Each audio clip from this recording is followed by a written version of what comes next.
Howdy,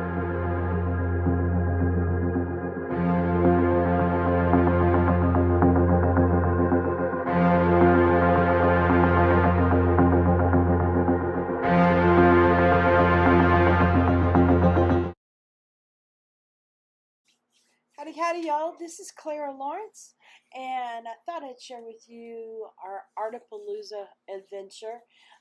This one was done on my birthday, so it made it a little extra special. And to be honest with you, I was kind of looking forward to it all day long and spending some time with the girls I've gotten to know and a few new ones. So it was fun, and I thought I'd do what I love, and that is playing with bright colors. So I've got a lot of neon colors in here. The purple and the pink and the yellow are neon. The orange that's in between is the mango color, and those are all just resin colors, so I guess not neon, they're fluorescents. And I've got white titanium mixed with a little bit of Color Passions white to help create cells, and then of course a bright gold from Just Resin, and the cup that is right to the left of that is gold interference. So it's a very kind of comes off as a pale gold, and I like that as kind of the go-between. But the cup that I'm going to be using today is Marcy Farrow's from Mixed Media Girl. It's her split cup. So the plan is to put whites and probably the interference gold in one side, and then layer up the bright colors on the other side. And so that way when you pour it, you kind of get these channels of color coming out. So it's a lot of fun to play with. So I encourage you to get one, and I'll put a link in the description down below. But yeah, so we got to get all this stuff mixed up. I'm using my go-to resin, which is Stone Coat Art Coat resin.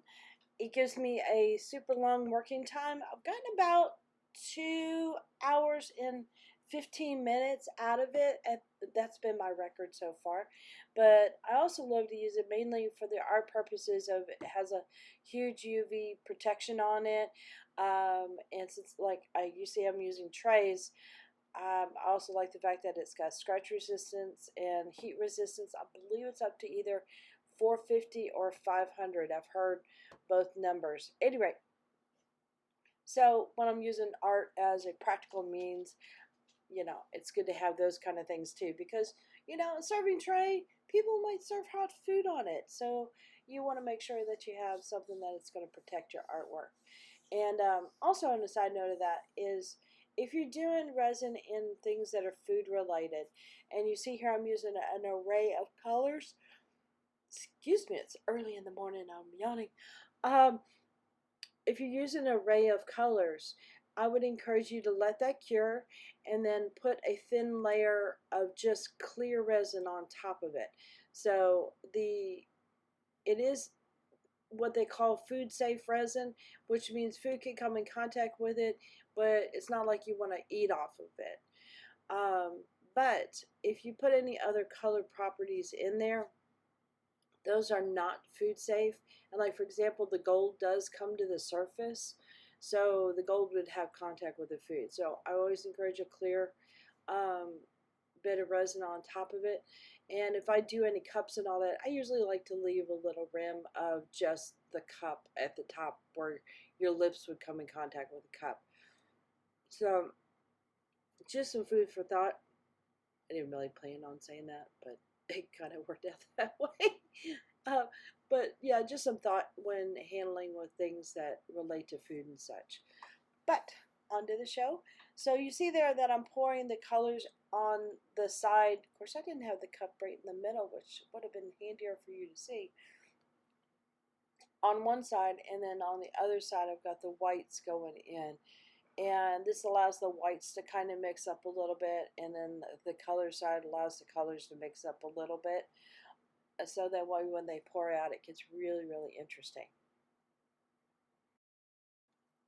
All right, this next part is helpful. It's not critical, but I'm pouring on top of wood, which is going to offer some natural resistance to things flowing around smoothly. So one of the ways that I do that, or I kind of cheat the system, is I put a very, very, very thin amount of resin on top. It's just straight clear coat of resin, no color whatsoever, and I will spread that around with my fingers. I'm not worried about it going completely up to the edge, but really close is just fine because I'm going to be tilting this, so I'll make sure it has contact with that edge there, that corner. But yeah, just smooth this around with my hands. It's a good way to feel it. And if there's too much of it, I will have a tendency to kind of scrape it up a bit with my hands, and then I just scrape it into my large cup of resin. And who knows, it can help with the next project. So I've got that done, and I'm about to pour in the magic. So while I'm getting prepared to pour, I wanted to talk about Tish Winters and her channel, The Artist Haven. And she's been setting up her channel in an interesting way.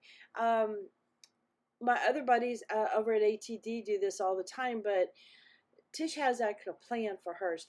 They do live videos on ATD, and Tish does a lot of live videos. She doesn't upload a whole lot at all. But she's got more plans for hers. Like she has certain days that she does Tish Talk or morning episode. I don't remember the episode, so I don't want to misquote her. Flip Cup Friday, things like that. I think Saturday Night Shenanigans is another one. But on Wednesdays, she does Artapalooza. And the really, really nice thing I like about Artapalooza is that it encourages a lot of interactions between people on the live.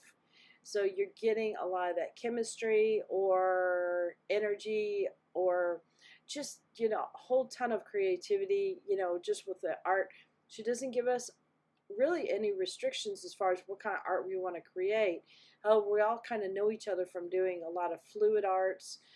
And so there's a lot of like resin and acrylic pouring, alcohol ink, but there's also been sculpture and just all kinds of different things. So I encourage you to show up and enjoy, because you can really enjoy the shenanigans and the creativity that comes out of it. And it's a fun one to listen to. But if you do miss, wait for a couple days, and that way you can not only get the video, but you can also get the chat and the interaction with the people who are watching, because that's also kind of fun as well. So as you saw that I pour very slowly with resin, and then all I'm doing basically is tilting it enough to get up to the edge, and then very slowly moving it around.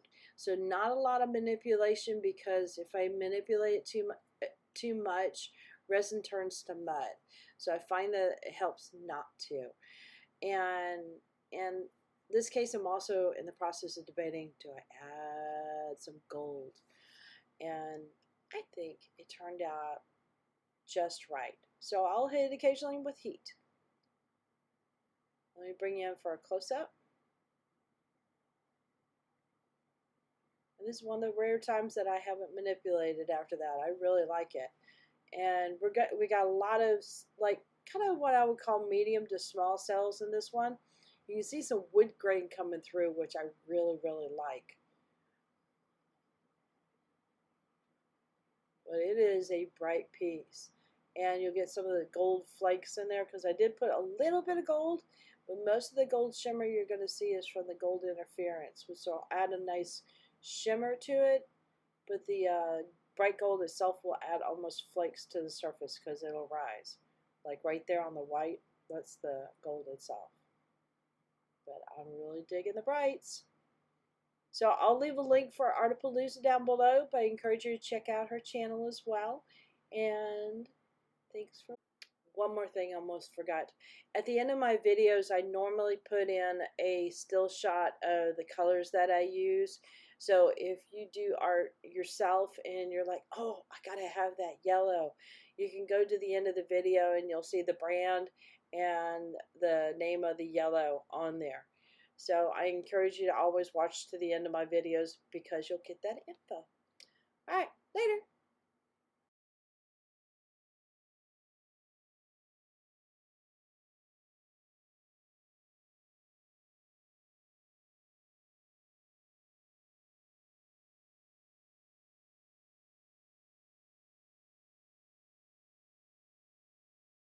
All right, hit that like button, hit the subscribe button, but definitely hit the bell to get notified next time I put a video up.